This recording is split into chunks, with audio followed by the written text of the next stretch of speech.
संतान को जन्म देने से आप जननी और जनक तो बन सकते हैं, पर माता पिता नहीं बन सकते। जननी और जनक बनना अलग बात है और माता पिता बनना अलग बात है। जननी और जनक तो जानवर के भी होते हैं। एक पशु भी अपने बच्चों को जन्म देता है और छोड़ दिया करता है। पशु का बच्चा अपने दम पर जीता है,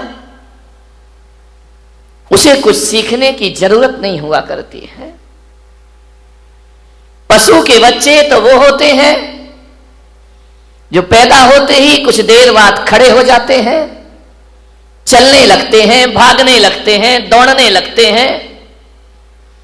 लेकिन इंसान के साथ ऐसा नहीं हुआ करता है।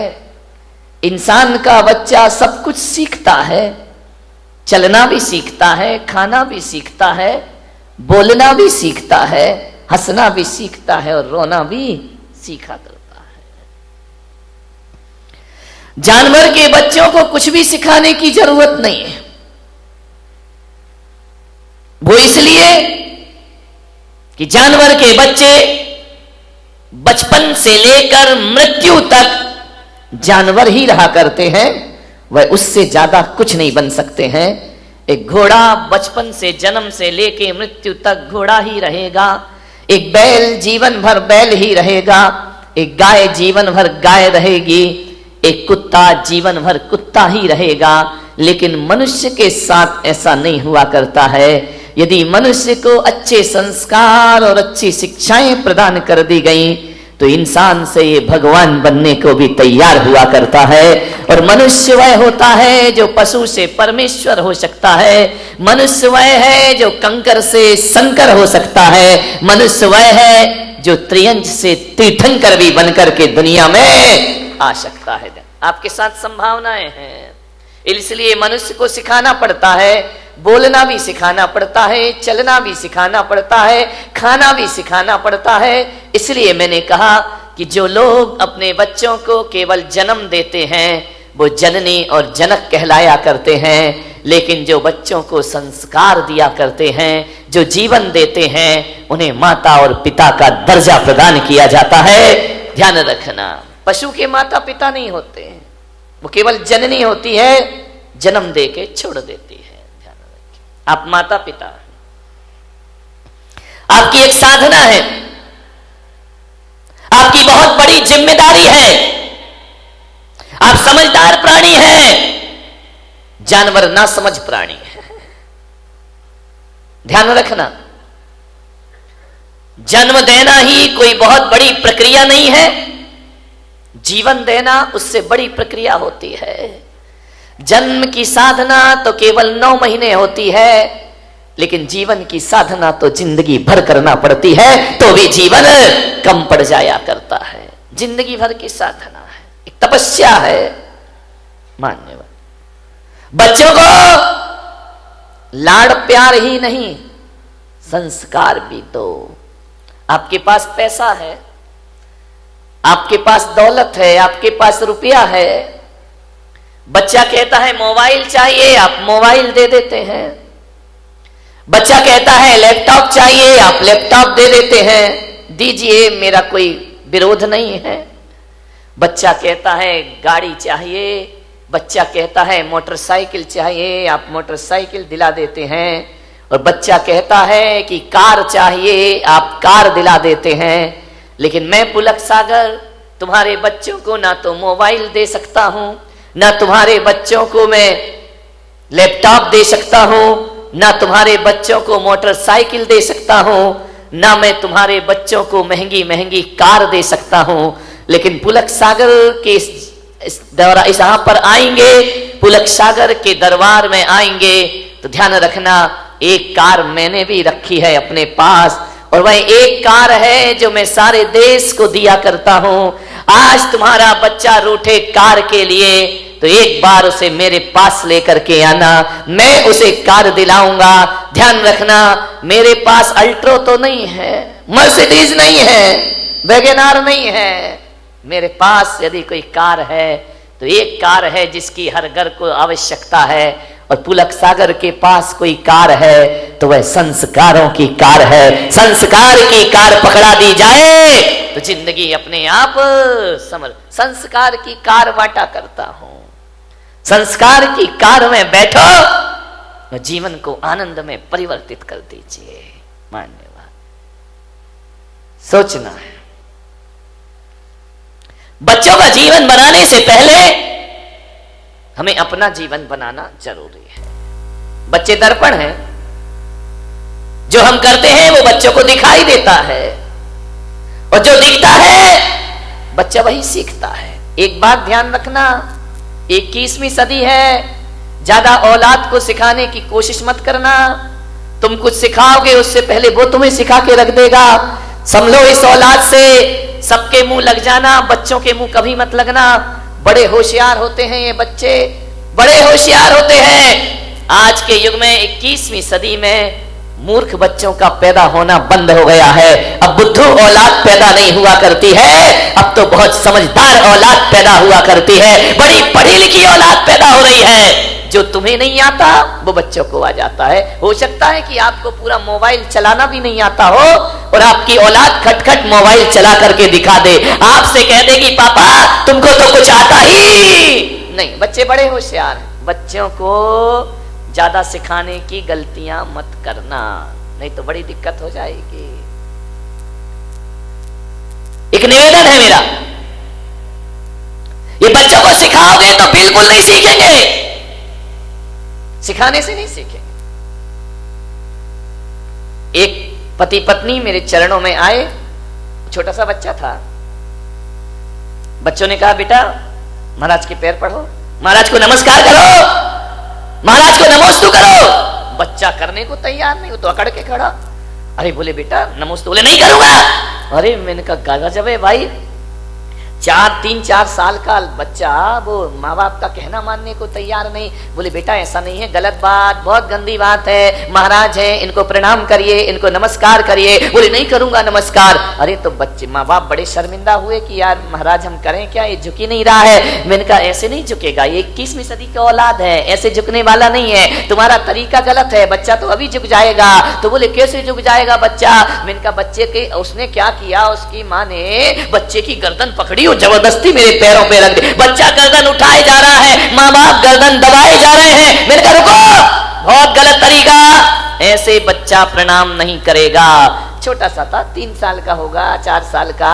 मैंने माँ बाप से कहा बच्चे की गर्दन छोड़ो, बच्चे की गर्दन से हाथ हटाओ। माँ बाप ने हाथ हटाया। मैंने कहा तुम दोनों हाथ जोड़ो।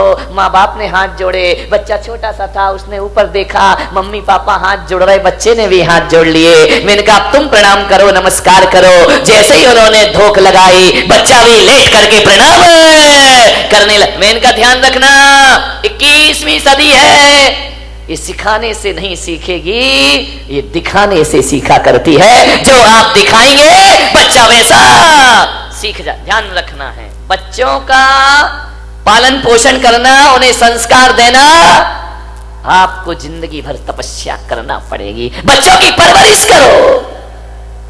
कैसे करना है उनकी परवरिश? सिखाने से नहीं, दिखाने से। जो आप दिखाएंगे बच्चा वही करेगा। 2 बच्चे लड़ रहे थे, मैंने बुलाया, मैंने कहा बच्चे लड़ते क्यों हो?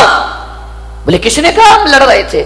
अरे मैंने कहा यार तू उसको मार रहा था, गाल में चांटे लगा रहा था। बोले हम लड़ थोड़ी रहे थे। तो मैंने कहा ये क्या कर रहे थे, कोई ड्रामा कर रहे थे, क्या कर रहे थे, कोई प्रैक्टिस कर रहे थे? बोले नहीं महाराज हम ना लड़ रहे थे ना कोई ड्रामा कर रहे थे। तो मैंने कहा क्या हो रहा था, तुम मार तो रहे थे उसके गाल में। बोले मैं मार नहीं रहा था महाराज, हम दोनों बच्चे तो मम्मी पापा का खेल खेल रहे थे। अब विचार करिए। मैंने कहा मम्मी पापा ऐसे होते हैं? बोले हाँ ऐसे तो मम्मी को मारते हैं, वही खेल हम यहाँ पर। ध्यान रखना, जो तुम करोगे बच्चा वही सीखेगा। ध्यान रखिए। मान्यवाद, ज्ञान की बातें करना बहुत आसान है, ज्ञानी बनना बहुत कठिन काम हुआ करता है। ध्यान रखिए। आप बोल तो देते हैं, कि बच्चा ऐसा नहीं करना, बेटा ऐसा नहीं करना। और वही काम जब आप करते हैं, ध्यान रखिए, ये जो कैमरा लगा हुआ है ना चैनल का, ये मुझे देख रहा है, ध्यान रखना। आप मुझे सुन रहे हैं, ये सुन नहीं रहा, ये देख रहा है मुझे। और एक बात याद रखना, छोटे बच्चे को कभी देखना, छोटा सा बच्चा जब धरती पर पैदा होता है ना, तो टकटकी लगाकर देखता है। हमारी पलकें ज्यादा झपकती हैं, बच्चों की पलकें नहीं झपकती हैं। वो टकटकी लगाकर किसी भी चीज को देखते रहते हैं। जैसे ये कैमरा मुझे टकटकी लगाकर देख रहा है, अब जो जो एक्शन मैं करूंगा वही वही कैमरा दिखाएगा, वही वही वह ग्रहण करेगा, और जो ग्रहण करेगा वो टीवी पर ले जा करके दिखा देगा। तो बच्चे की आंख भी एक कैमरा ही हुआ करता है, और जो जो सुबह शाम आप करते हैं बच्चा रिकॉर्ड करते जाता है, और जो बच्चा रिकॉर्डिंग करता है वही बच्चा दुनिया के सामने वैसा प्रस्तुत हो जाया करता है। आप सोचते हैं कि हमारा बच्चा बुढ़ापे में बड़े होके हमारा सम्मान करे, तो मेरा निवेदन है आज से ही अपने घर में बड़ों का सम्मान शुरू कर दीजिए। जो आप करेंगे बच्चा वैसा ही करेगा। ध्यान रखना, अलग से नहीं सीखेगा, तुम्हारे घर की बातें सीखेगा। अमेरिका के एक राष्ट्रपति हुए अब्राहम लिंकन,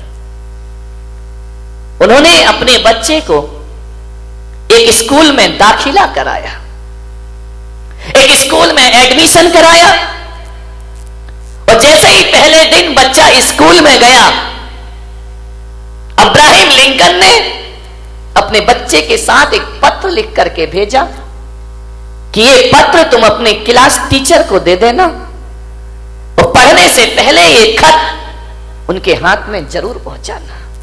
बच्चा गया स्कूल,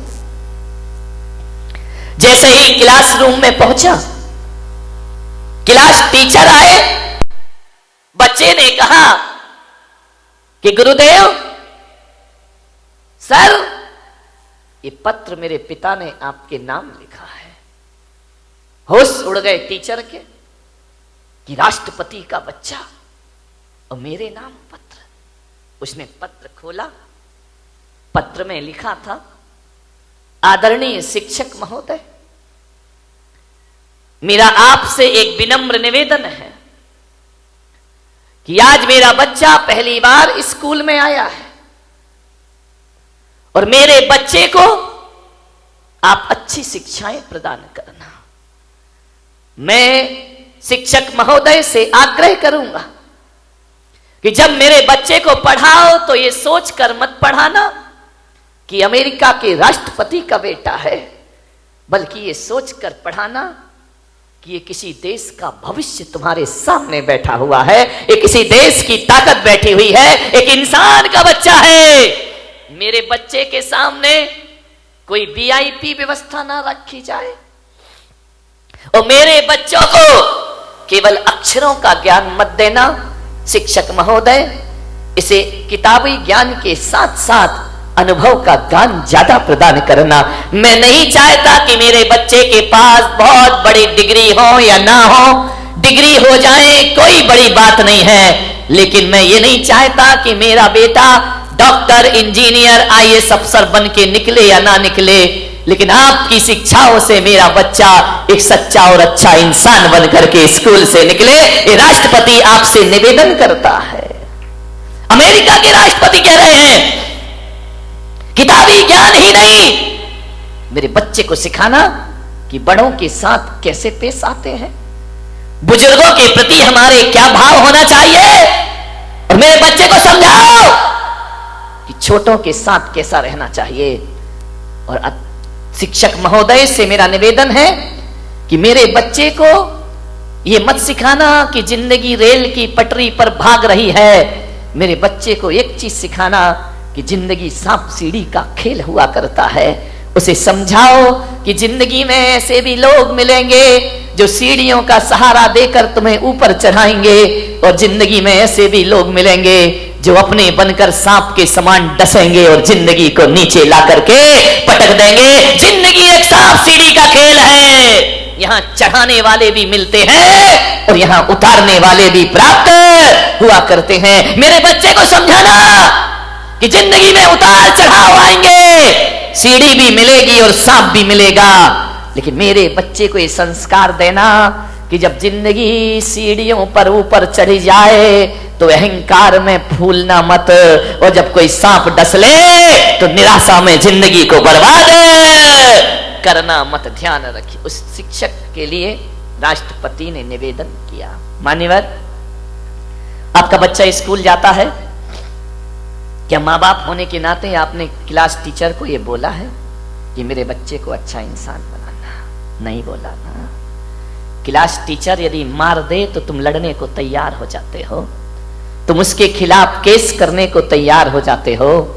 और हमारा एक जमाना था, यदि स्कूल में मार पड़ती थी तो घर में आके डबल मार पड़ा करती थी कि शिक्षक ने यदि तुझे मारा है तो जरूर तूने कुछ गलतियां की होंगी। हमें कभी प्रोत्साहन नहीं मिला करता था, हमें कभी नहीं कहा जाता था कि टीचर ने मारा है तो चलो हम उससे बात करेंगे। उन्होंने कहा तुमने गलत काम किया होगा इसलिए गुरु ने तुम्हारी पिटाई की। और जब हम रोते रोते घर आ जाते थे तो हमारे माता पिता कहते थे कोई बात नहीं है, गुरु ने मारा है ना, अरे मार पड़ेगी धम धम और विद्या आएगी छम छम। ध्यान रखिए बेटे, ये गुरु का डंडा नहीं है, ये तेरी बुराइयों पर किया गया प्रहार हुआ करता है। कहां गए वो संस्कार, कहां गई वो शिक्षाएं? विचार करिए। मैं ये नहीं कह रहा हूं कि स्कूलों में बच्चों को नाजायज मारना चाहिए, मैं इसके भी खिलाफ हूं मेरे भाई, ध्यान रखिए। लेकिन मैं आपसे निवेदन करता हूं, शिष्य और सीसी में जब तक डांट नहीं लगेगी, सीसी में डांट, ढक्कन, ढक्कन को डांट कहा जाता है, सीसी में भी डांट होना चाहिए और शिष्य में भी डांट होना चाहिए। शिष्य और सीसी में डांट नहीं लगेगा तो सीसी भी डूबेगी और शिष्य भी डूब जाएगा। ध्यान रखिए। मान्यवर, निवेदन करिए। क्या आपने कभी स्कूल में जाकर क्लास टीचर से ये कहा है? आज हर माँ बाप को ये चिंता है कि मेरा बेटा MBA कर ले, मेरा बेटा डॉक्टर बन जाए, मेरा बेटा अच्छा वकील बन जाए, मेरा बेटा अच्छा बिजनेसमैन बन जाए। कोई माँ बाप भी नहीं सोचता है कि मेरा बेटा सच्चा और अच्छा इंसान बन जाए। ध्यान रखिए। मैं आपसे कहता हूं, एक सच्चा और अच्छा इंसान 100 इंजीनियर और डॉक्टर से बढ़ करके हुआ करता है। ध्यान रखिए। यदि गलत आदमी डॉक्टर बन गया तो याद रखना वो कभी देश को, समाज की भलाई नहीं कर सकता है। गलत आदमी इंजीनियर बन गया, गलत आदमी व्यापारी बन गया, देश, समाज और परिवार को बर्बाद ही करेगा वो। ध्यान रखिए। आपसे निवेदन है, थोड़ी चिंता कर लिया करो कि मेरा बेटा अच्छा इंसान बने।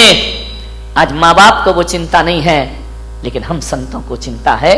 इसलिए ज्ञान गंगा महोत्सव में मैंने कहा था ना, मैं तुम्हें भगवान बनाने के लिए नहीं बुलाऊंगा, एक सच्चा और अच्छा इंसान बनाने के लिए तुम्हें यहां बुलाने का मैं प्रयास करूंगा, क्योंकि सच्चा और अच्छा इंसान भविष्य का भगवान हुआ करता है मेरे भाई।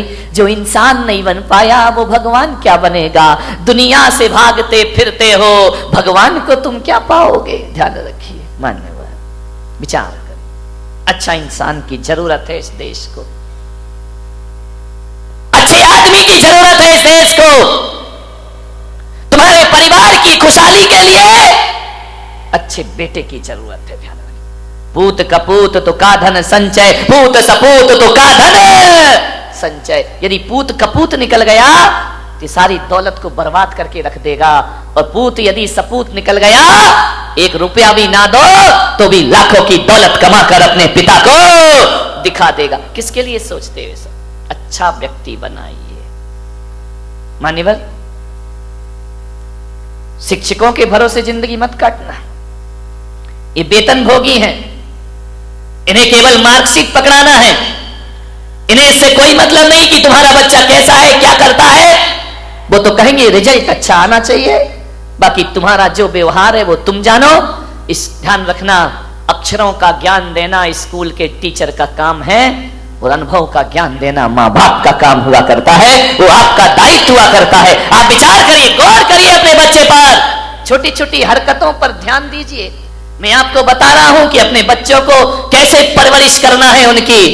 आप सोचिए, आप गौर करना अपने बच्चों पर किसी के दर्द पर, किसी की पीड़ा पर तुम्हारा बच्चा हंसता तो नहीं है, तुम्हारा बच्चा उसकी मजाक तो नहीं बनाता है। यदि मजाक बनाता है रोक दीजिए उसे वहीं पर। किसी के दर्द पे मुस्कुराना मत सीखो मेरे भाई। कोई भूखा यदि तुम्हारे घर में है, यदि कोई दो बच्चे खाना खा रहे हैं, तो आप प्रवृत्ति पर ध्यान रखना, वो अपनी रोटी उसे देता है या नहीं देता है। यदि नहीं देता है तो आज से तुम्हें उसे अच्छे संस्कार देने का प्रयास करना पड़ेगा। यदि तुम्हारा बच्चा अपनी रोटी तो रखता ही है अपने पास, लेकिन दूसरे की रोटी भी अपने पास लाता है, तो समझना ये भारत के लिए बहुत खतरनाक व्यक्ति बनेगा। ये समाज और परिवार की कलह में कारण बनेगा, ये तुम्हारे दुखों का आमंत्रण बनेगा। और यदि कोई बच्चा ऐसा है जो अपनी रोटी भी दूसरों की थाली में रख दिया करता है, तो समझना हमने किसी महापुरुष को जन्म दिया है अपने घर में। प्यासे को पानी पिलाता है या नहीं पिलाता है? तुम्हारा बच्चा दूसरों का सामान छीनने को तो नहीं रोता है? तुम्हारा बच्चा दूसरों से तमीज से बात करता है या नहीं करता है? वह बड़ों को बड़ों जैसा सम्मान देता है या नहीं देता है? आज तो छोटा है तो लाड़ प्यार में आपको बड़ा अच्छा लगता है, लेकिन कल जब ये बड़ा हो जाएगा तुम्हारे लिए खतरा बन करके खड़ा हो जाएगा। ध्यान रखिए, आज अच्छा लगता है, विचार करिए। आप अपने बच्चे, मेरे पास लोग आते हैं, मैं छोटे बच्चे से पूछता हूं बेटा नमोकार मंत्र आता है? बच्चा बोलता है नहीं आता है। तो मैं माँ बाप की तरफ देखता हूं, माँ बाप की नजरें झुक जाया करती हैं। मैं कहता हूं कि बेटा 24 तीर्थंकरों के नाम आते हैं, बच्चे को नहीं आते हैं। उससे मैं पता लगा लेता हूं ये घर संस्कारित है या नहीं है, ये घर धार्मिक है या नहीं है। आपके घरों में जब मैं आहार लेने जाता हूं, अभी तो नहीं गया बारामती में किसी के यहां, जाऊंगा, चिंता मत करो, सबके घर में रेट पड़ेगी, ध्यान रखना। सबके घर में ध्यान रखना, जांच बैठेगी। मैंने जो 1 महीने चिल्लाया है उसका क्या रिजल्ट आया है। जब मैं आहार लेने के लिए तुम्हारे घर जाता हूं और देखता हूं कि जूता कहीं पड़ा है, बैग कहीं पड़ा है, बच्चे की यूनिफॉर्म कहीं पड़ी है, बाप के बिस्तरों में सलवटें पड़ी हैं, मैं समझ जाता हूं ये घर संस्कारित नहीं है। और आपका घर यदि व्यवस्थित जमा हुआ है तो मैं समझ जाता हूं कि माँ बाप के अंदर संस्कार है और इनकी औलाद भी संस्कारित है। पता लग जाता है, ध्यान रखना। शिखर से पता चलता है समाज कितनी धार्मिक है, और घरों से पता चलता है ये परिवार कितना संस्कारित है और कितना सभ्यता वाला है। 1 गिलास पानी मंगाओ, बच्चा गिलास लाए और 2 उंगली गिलास के अंदर हो, समझना संस्कारित घर नहीं है। ध्यान रखिए, मेहमान आए बच्चे भाग जाए, उनका अभिवादन ना करें तो संस्कारित घर नहीं है। ध्यान रखिए। आपकी पूजा पाठ से मैं पता कर लेता हूं। चौके में पूजा होती है, आहार के पहले थाली भरी है, 4-4 दाने चढ़ा रहा है, भरी थाली चढ़ाया नहीं जा रहा है, तो इसका मतलब ये समझो कि इसकी वृत्ति कंजूस की वृत्ति है। ये आदमी उदार भावों से पूजा नहीं करता है, ये आस्था भाव से पूजा नहीं करता है। चरण प्रक्षालन करते हो, जग भर के पानी लाते हो, 2 बूंद डालते हो, जग वापस ले, क्यों वापस ले जा रहे भाई? नल नहीं आ रहे क्या तुम्हारे यहाँ, या सूखा पड़ा है या पानी नहीं है? अरे कुछ दिन तो ऐसा हो जाएगा यदि ये प्रवृत्ति चलती रही तो अगली बार तो आदमी आई ड्रॉप लाएगा, 2 ड्रॉप डालेगा, तेरे चरणों की धूल बाबा चंदन गुलाल। ये प्रवृत्तियां हैं। आहार में आपकी प्रवृत्ति देखी जाती है, ध्यान रखना। कैसे दे रहे हैं आप, दाल कैसे दे रहे हैं आप, सब्जी कैसे दे रहे हैं, ध्यान रखना।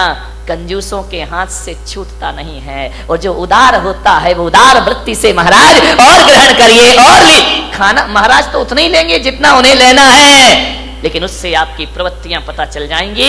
4 महिलाएं सुबह से काम कर रही हैं मन चौके में, एक ऐसी आएगी, एक धक्का इधर दिया, एक धक्का उधर दिया, आगे खड़ी, काम आम कुछ करना नहीं है, समझना ये झगड़ालू औरत है। ध्यान रखना, ये नेतागिरी ज्यादा जानती है, ये राजनीति ज्यादा जानती है, काम कोई कर रहा, नाम खुद कमा रही है, ये राजनेता होते हैं। ध्यान रखना, एक कल्याण नहीं करे, ये कोई खुशहाल जीवन नहीं बना सकते हैं अपना।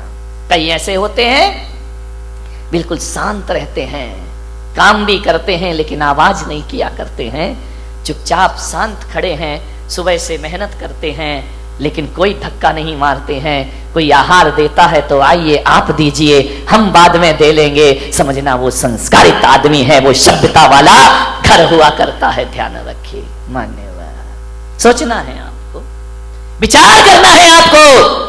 आपकी इन क्रियाओं से आपके संस्कारों का पता चलता है। ध्यान रखिए, आप कैसे घर के हैं, आपकी मान मर्यादाएं कैसी हैं। आऊंगा मैं अभी तुम्हारे घरों में पर्युषण के बाद, सबको रिजल्ट देने के लिए कि तुम क्या कैसे हो, तुम पंडाल में कैसे दिख रहे हो, घर में पता पड़ेगा कि तुम्हारी जिंदगी क्या हुआ करती है। पंडाल में तो सब सज धज के बैठे हैं मजे से, टिप टाप। यदि इतने लोग सुधर जाएं तो मोदी को इतनी मेहनत काहे को करना पड़े मेरे भाई। देश का कल्याण कब का हो जाएगा। ध्यान रखिए, संस्कारों का। मैं ब्रह्मचारी था अहमदाबाद में, 93 की बात है। मैं एक के घर में भोजन के लिए गया, उन्होंने कहा ब्रह्मचारी जी पधारिए, भोजन ग्रहण करिए। मुझे बिठाया गया, मां रोटी बना रही थी। अब ब्रह्मचारी को तो एक दो ही लोग देते हैं, महाराज थोड़ी है कि लाइन लग रही है। मां रोटी सेक रही है, बेटी से कहा ब्रह्मचारी जी को भोजन परोसो। बेटी ने भोजन परोसा मेरी थाली में।